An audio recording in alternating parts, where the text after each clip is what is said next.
the member calling? Yes, Mr. Speaker. I call the honourable member David Clark. Order! Mr. Speaker, I was... Order! Sorry, I'm done. I can hardly hear the member who's trying to seek the call. Courtesy is contagious.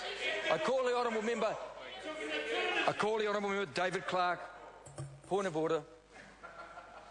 I'm on my feet. Thank you. Call the Honourable Minister Anne Tolley. Mr. Speaker, he did not seek the call. You asked him if he wanted the call, and he said yes. So this side were calling for the vote, in fairness, because no one else in the House had called. Well, thank you. The member has now called.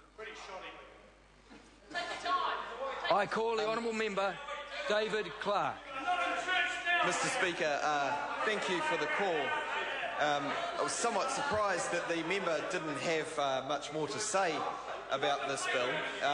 Then again, perhaps I shouldn't be. There really isn't too much more that one can say about this bill. It is tinkering, Mr. Speaker. It's the worst kind of tinkering. Pinching the money from our paper boys and paper girls around the country, dressed up as something more. Mr. Speaker, this is a government that gave tax cuts to the wealthiest New Zealanders not very long ago. We know that, Mr. Speaker, in 2010, that the wealthiest 10% of New Zealanders got 44% of the values of their tax cut. Just 2% of the value of those tax cuts went to the bottom 20%. That's their idea of tax change. They've done it. It's all over. That's all happened, and now they're just tinkering, Mr. Speaker. And that's really not going to get us back on the right track. We have issues as a country.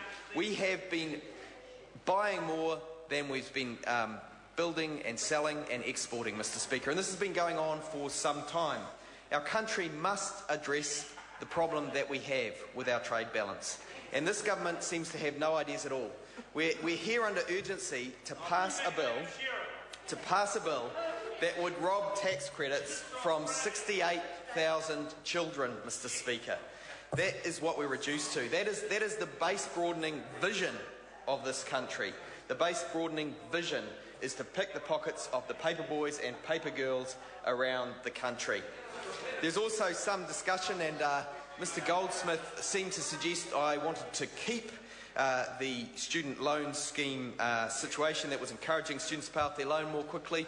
I was merely trying to point out that it fitted a pattern of trying to take things away from students.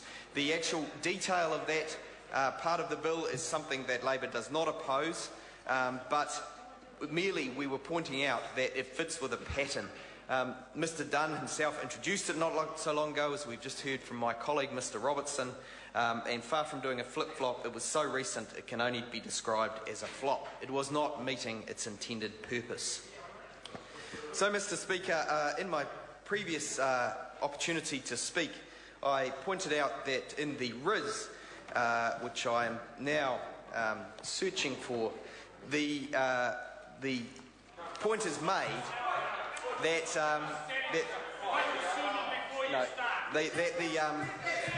thank you to my colleague Mr. Mallard.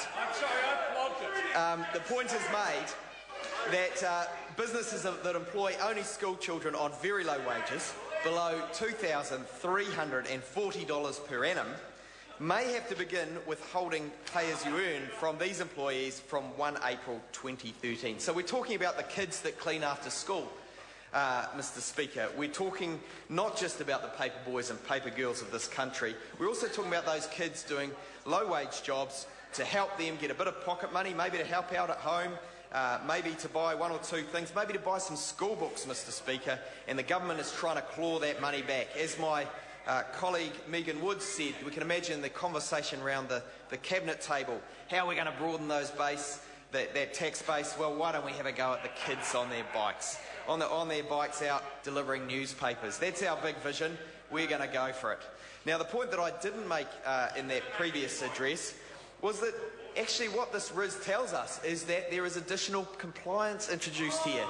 Employers are being required not only to pinch the pockets of kids, but to do it at their own expense. Their time and effort is being put on the line to pinch this money from the kids. So not only is it the wrong thing to do, Mr. Speaker, but it's also an expensive thing to do. And we know that there'll be many small businesses operating pamphlet deliveries or whatever they have kids out doing that work, and they too will have an increased overhead as a result of this bill. So not only is it not a bright idea, not a great way to increase our future and brighten our future, it's already going to drive kids offshore to see that their opportunities are going to be greater in Australia. There'll be 50,000 more people leaving the country for Australia every year. There'll be 50,000 more people unemployed.